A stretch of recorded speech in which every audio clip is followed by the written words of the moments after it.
Good morning friends. એક મિનિટનો સંદેશ.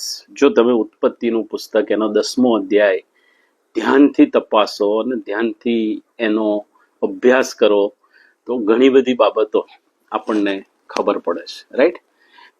ઉત્પત્તિ 10 ને પહેલો જ જે વચન છે, પહેલી જ જે કલમ છે, કહે છે નૂહ ના દીકરા શેમ, હામ ને યાફેદ એઓની વંશાવળી આ છે અને જળ પ્રલય પછી તેઓને દીકરા થયા. એમ કરીને આખી વંશાવળીનું ત્યાં આગળ વિસ્તૃત સ્વરૂપે રજૂઆત કરવામાં આવી છે, રાઈટ. અને એની અંદર બીજી કલમની અંદર યાફેદની વંશાવળી, છઠ્ઠી કલમથી આપણે જોઈએ છે હામની વંશાવળી, રાઈટ.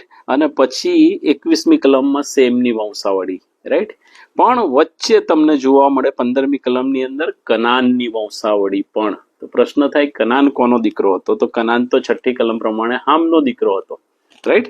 પણ અહીંયા જોઈએ છે આપણે કે કાકાઓની વંશાવળી એટલે બાપા અને કાકાની વંશાવળીની વચ્ચે કનાનની વંશાવળી પણ જોવા મળે છે, જે બહુ જ અગત્યની વાત છે, બહુ સમજવા જેવી વાત છે, અભ્યાસ માંગી લેવી વાત છે.